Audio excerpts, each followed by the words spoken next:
My name is Patrick McGinnis, and I'm the guy who invented the term FOMO. That's short for fear of missing out. Today, FOMO is an epidemic, and it's changing us so much that it sort of feels like we're evolving into a new species. But FOMO doesn't have to take over your life.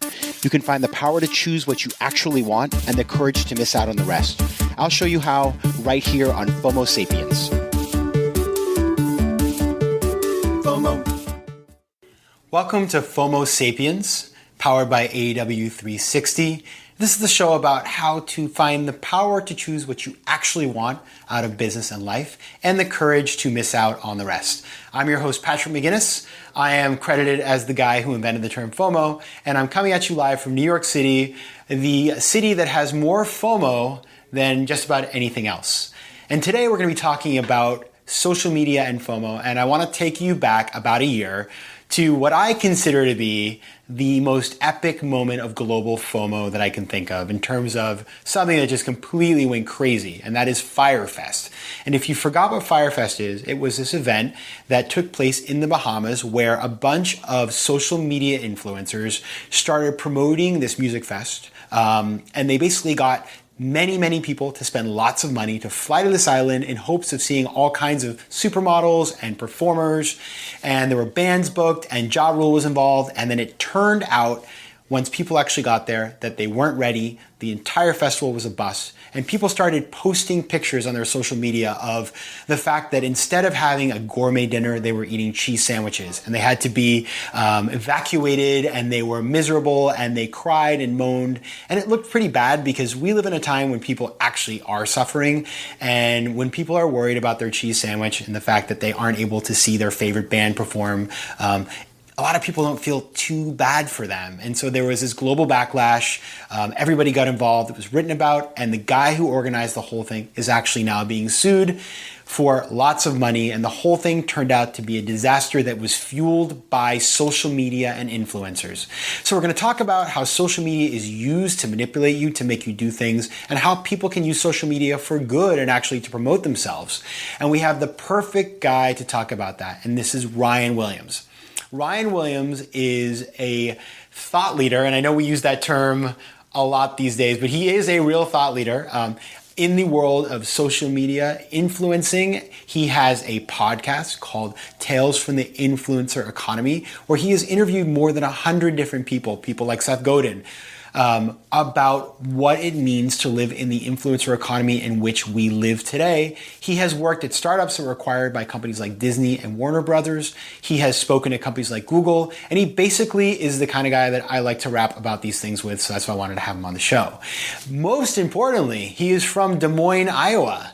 And he now lives in Los Angeles, so he knows what it's like to live a world that does not have FOMO, because if you grow up in a place like Des Moines, and I grew up in the state of Maine, you know what it's like to grow up in a place that is much simpler than a place like LA or New York. So, Ryan, welcome to FOMO Sapiens. Patrick, pumped for having me. Congrats on the new show.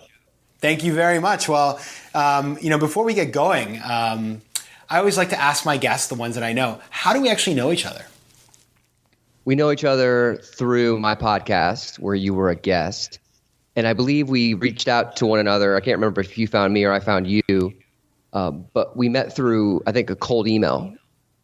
It was like one of us emailed the other to collaborate. It was definitely me. So, I was I was coming to you, hands outstretched, hoping to be on your show, and you were kind enough to have me on. So, but since that point, of course, we've been in touch. Well, I get hundreds and hundreds and hundreds of pitches a month, and I respond to 5%. So whatever you said was a knockout, killer cold pitch email. Wow. So my book was called The 10% Entrepreneur, but I was actually the 5% podcastrepreneur in that case. Yeah, you were the 5% cold outreach, stone cold killer entrepreneur. That was a terrible joke, and you didn't even make fun of me. I appreciate that. Yes, and. Okay, so let's. I want to start by just you heard the open there talking about Fyre Fest. Where were you during Fyre Fest? I think probably about 6 people will remember and be able to answer that question. But what did you think when you read that? I mean, how did that? As somebody who thinks about influencers and social networks and how they affect people. Like, how did you react to that craziness? Well, first of all, I was not on the island when it happened. And I was like most of us, I heard about it as it was going on and after the fact, as they kept outing the founder as being a scam artist, snake oil salesperson who was scamming people to prepaying for a big exclusive trip. And like most of us, I was, surprised, shocked, but I also knew that this was where we're going with pre-sales, and most of us buy things on speculation. And so I found out about it on Twitter, and there was such outrage. A lot of journalists, techies, thought leaders, the word you just mentioned, were so mad about it that I didn't take as much offense to it. I felt like almost the reaction of people that were so irate about it was equally as interesting as the actual scandal itself.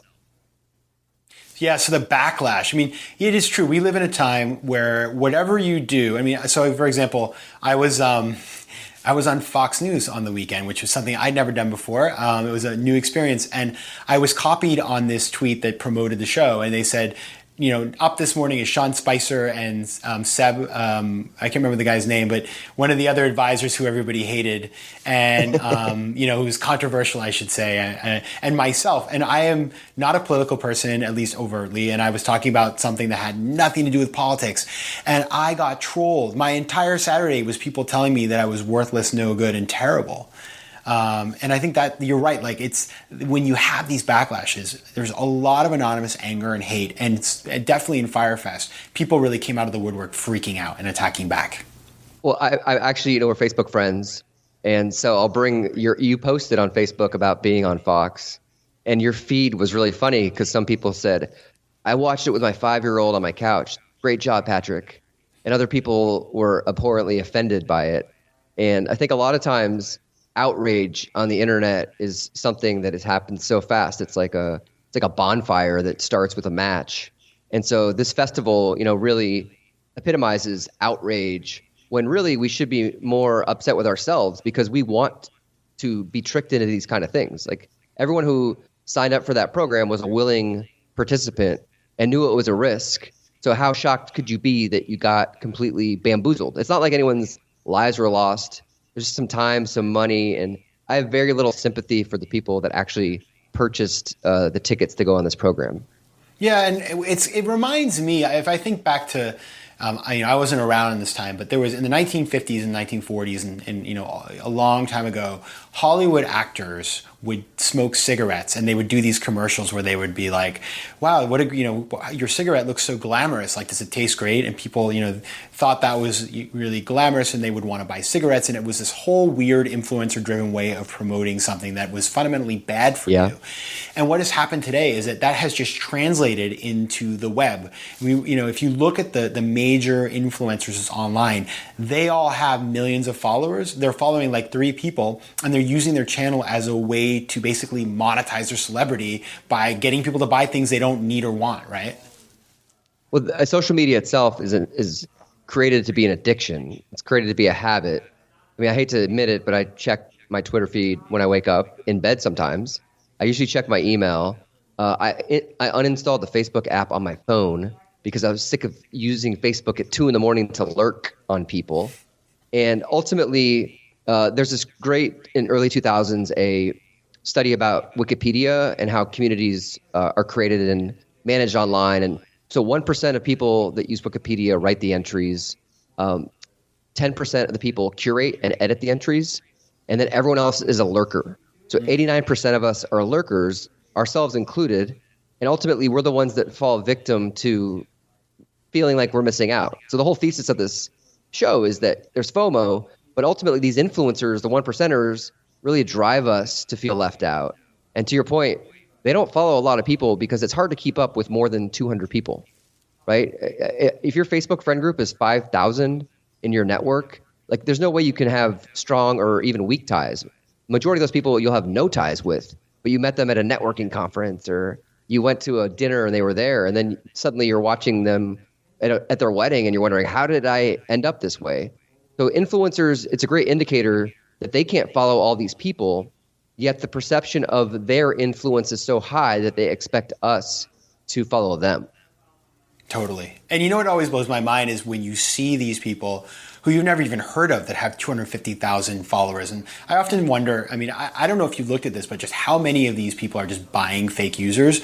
But it seems to me like what's happening more and more is we're seeing that's getting exposed, that as companies are starting to become more savvy, they're also realizing that there's a lot of fakery and that it's, at the end of the day, it's not really worth paying people to do these things in the first place. Absolutely. I mean, there's a lot of vanity metrics. I talk a lot about how likes, impressions, and followers are all fake metrics.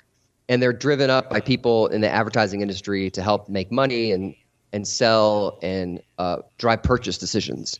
So if you have a lot of likes, it doesn't matter. If you have a lot of followers, definitely doesn't matter. And impressions, for people in the advertising community, know that that's a bunch of vaporware, because you want conversions, you want sales, you want, even clicks are better. And so the funny thing about influencers is the habits they create are every Tuesday they have a new video that comes out. Every Monday there's a new podcast episode.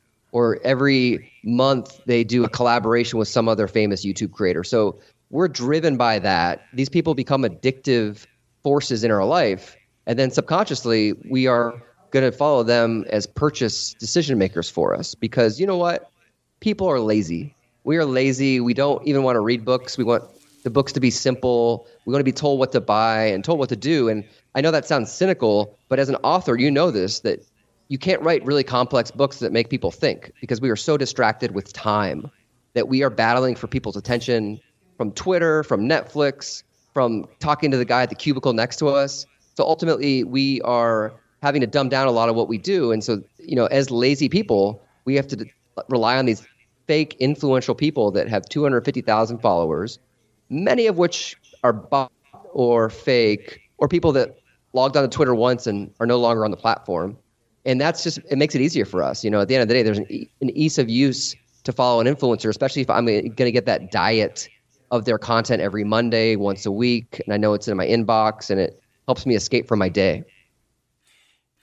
So, I mean, that all is true. And it's funny because I was reading, I don't watch The Bachelorette, nor have I ever watched it, but I was reading a review this morning, and one of the bachelors on the show, his job is social media personality. And in fact, I spoke at a middle school in Maine last year for Career Day, about writing and other things like that. And I asked the kids what they wanted to do when they grew up. And a full one half of the kids in the class, probably 7th and 8th grade, wanted to be YouTube celebrities, which is really fascinating and, you know, and kind of frightening. It is. I mean, I guess it's, the other half wanted to be illustrators, so we're going to have a tremendous glut of illustrators and YouTube celebrities coming out of the state of Maine in about 10 years. But given all that, I mean, we kind of laid out the issues and the problems, but you have written a book that I had the pleasure of reading, and we've discussed, and you created a lot of content around the influencer economy. And obviously, there are lots of good things that come out of this world. And, you know, we have an unprecedented, I guess, flattening and democratization of access to communication, that people can tell their stories, that you can have a little girl who's stuck in a building in Aleppo raising consciousness about what's happening in that city. There's all these interesting things happening. And there's also business opportunities out there to actually build businesses and be an entrepreneur online. So I'd love to hear from you, you know, leaving aside, you know, what are the very obvious flaws in the model, what are the opportunities for people that want to make social media work for them? Well, there's social media. The beauty of it is there's a two-way communication. You're not reading a newspaper where there's no interaction. There's no buttons on the Wall Street Journal physical copy. You're not watching TV where you have a tuner, and you're not in a movie theater with a bunch of strangers watching a film. You're online with all these people, and you're online with buttons, and you're online with the media. And so that communication is imperative. And I feel like, you know, Seth Godin is one of the bigger, well-known business authors, and he talks about how when you create a tribe, which is a community, you need a shared way to communicate and a vision. And I add that element in the influencer economy is you need a way to collaborate. And so collaboration is key.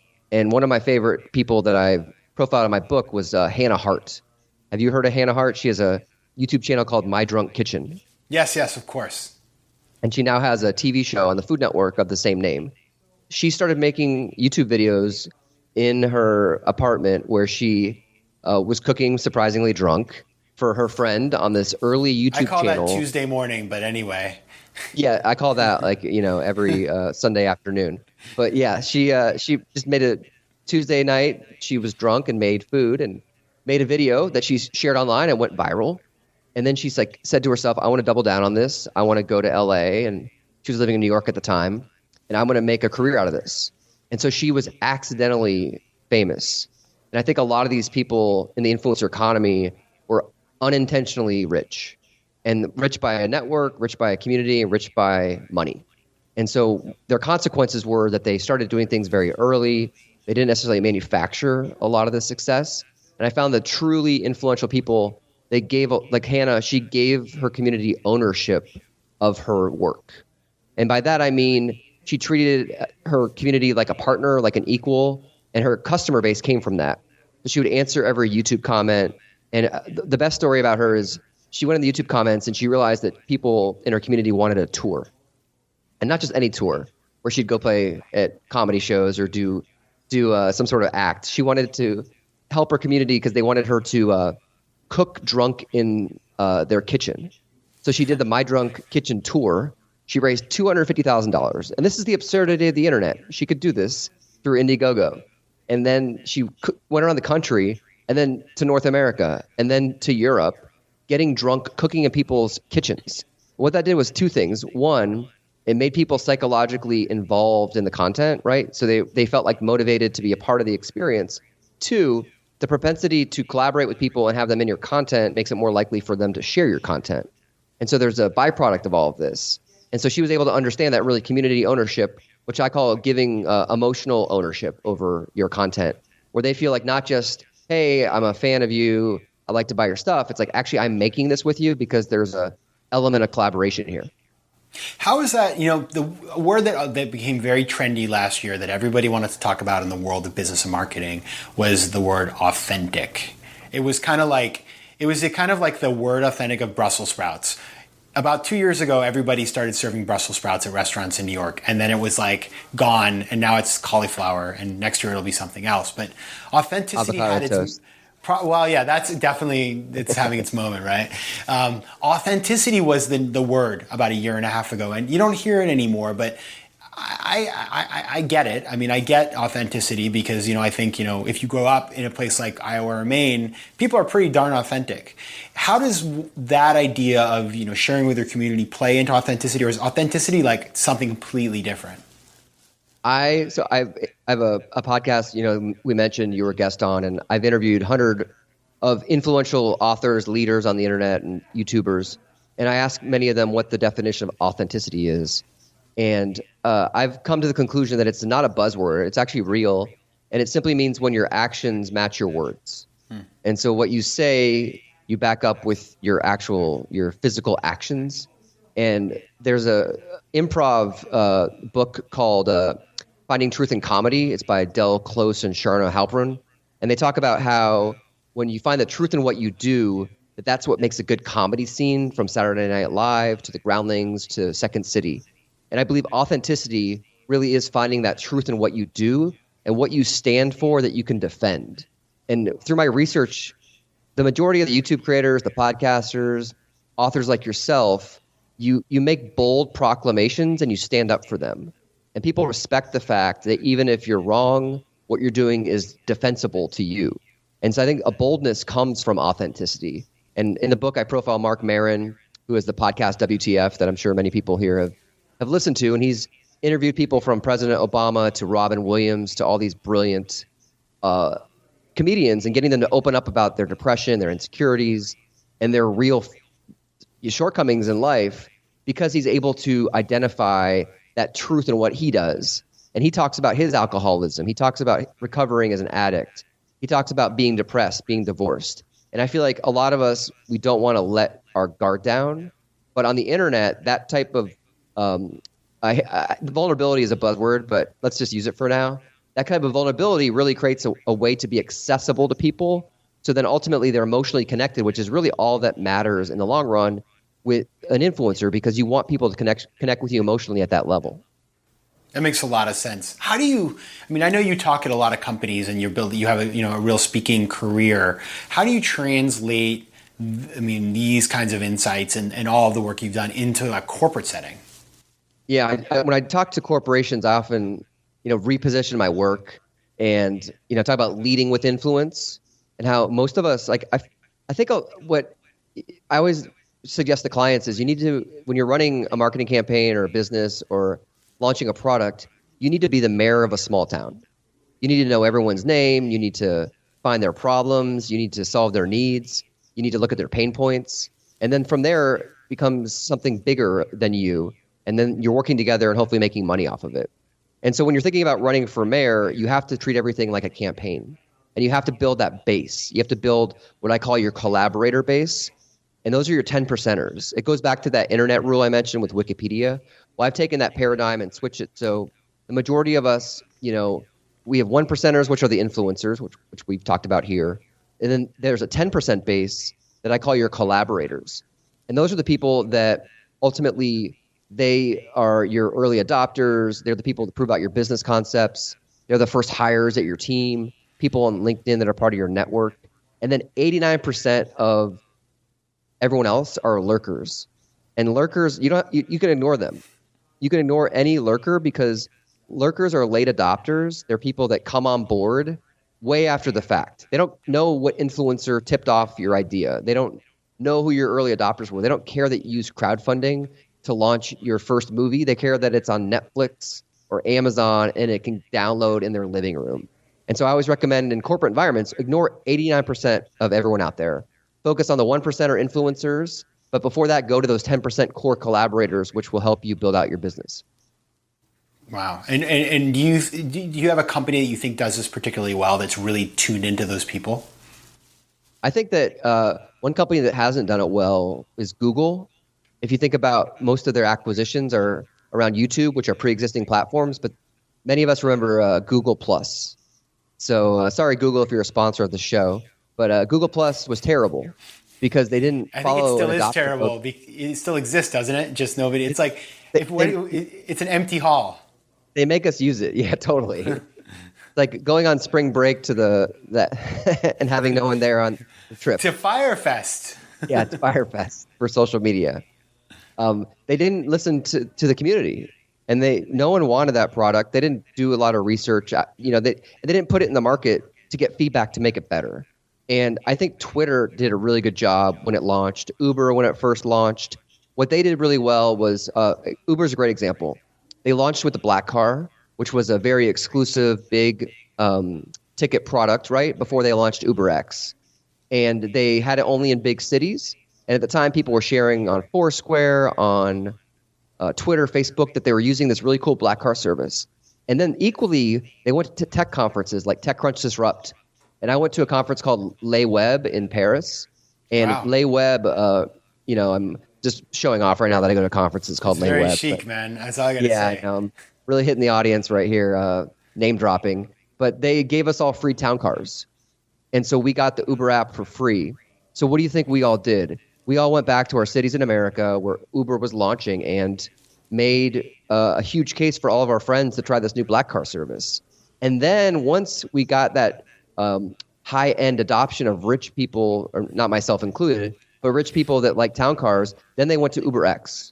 And they found that more ordinary car person that loved to take a taxi, that didn't want to deal with taxis. And then they found the demand of people that wanted to make extra money. So I feel like Uber did it really well. Now they have a terrible brand, and their new CEO is trying to rescue their identity because of just terrible management. But at the time, they did a wonderful job of adopting. Now tell me, as you think about all of this, I want to ask you a question. It's a yes/no question. Will Snapchat be around in 5 years? Yeah, it will be around. And will it be a factor? Will it be a top 5 social network? Well, so Snapchat's really interesting because if you remember, they started as a bikini, naked, pictorial, like text messaging app. I did a research project for a tech company I was consulting with, and I went back to the early iTunes comments of Snapchat like 8 years ago, and they were all like, send me your pics. People were like just using it to send pics of themselves half naked. And then it caught on with college kids, right? So their first 10% core collaborator community were people wanting nudes online. I'm not going to comment on that. You just keep going. Yeah, I know, right? So this was, but it's true. I mean, it's really interesting to think about. And then it went to college kids as their adoption group. So I feel like people that grew up on it in college are still going to have those habits. So yes, it will be here, but Instagram has ripped it off. Instagram Moments, it's so much easier. Again, we're lazy. I don't want to open up two separate apps. I'd rather just have an app that I could use that is multi-purpose, which is the Instagram to share photos and then also to do moments. So I think it'll be around, but it's not going to be as big as Facebook. And so that begs the question, if you are somebody who has a huge Snapchat following, is it possible to port that following to another platform like an Instagram where you can continue to grow it? Or do you think it's hard to do that? Because I know when Vine went away, some people did that, some people didn't. What's the secret to doing that? Yeah, so this whole conversation around collaboration, the word used was port your audience over, migrate it over. And that's true influence, right? If I can build a 10,000 person email list, a 50,000 person Instagram following, 100,000 Facebook fans, that's true influence, right? Because my audience lives everywhere. With Snapchat, you can't put links into your feed. You can't put links in your profile. It's really hard to port that audience over. You have to drive people through a call to action. I think it's really hard. It's going to be very difficult for people. Like at this point, if you're that invested in Snapchat, that's the addiction we're talking about. Snapchat is smart in that they have all these influencers that have huge followings. And if it suddenly goes away, then they're losing all these followers that they spent years building, which would be really, defeating if you spent all this time building a Snapchat following and then suddenly you don't want to use it anymore. Yeah, so that is the advice that I would give to all of you Snapchat celebrities. Before it's too late, you need to find Ryan's book. You need to read it. You need to do what he says so that you can actually create a community that will survive and thrive no matter what happens. Because diversification, whether it's in your career or it's in your social media strategy, is a really important part to building anything that's sustainable. Ryan, this has been super interesting, and I think, this is a conversation we'll continue, but I wanted to make sure that everybody who's listening knows where to find you, find your book, find out about all the things that you're working on. So tell us where to find you. Yeah, thanks. This has been really fun. Go to influencereconomy.com and you can find all my resources, my 100 plus podcast episodes, a lot of the research I publish around influence. And then Amazon, you can go to Influencer Economy or search Ryan Williams and then search Ryan Williams in iTunes. And I can make a special link for the people watching this. If they go to influencereconomy.com/Patrick, I can give them, a free lesson guide for how to grow your online influence through collaboration, which is all about, the steps to building a platform and building a base and then going after your influencers. Thanks for doing that. That's awesome. And I will also download it because I know how to spell that link. That's for sure. It's simple. Keep it simple. But again, people are lazy. Yes, they definitely are. And I am the principal one. Okay, well, thanks a lot, Ryan. This has really been fun having you here. And it's my pleasure to be able to host you on my show after being on yours. For everybody else, if you want to learn more about the 10% Entrepreneur, my work, and if you want to connect with me on social media, everything but Snapchat, which I quit a year ago, you can go to my website, www.patrickmcginnis.com. You can also find information about my book, The 10% Entrepreneur, where you can learn how to be an entrepreneur part-time and defeat your entrepreneurial FOMO. And so until I see you next time, take care of yourself on social media, read Ryan's book, check out my website, and I look forward to seeing you next time on FOMO Sapiens. FOMO.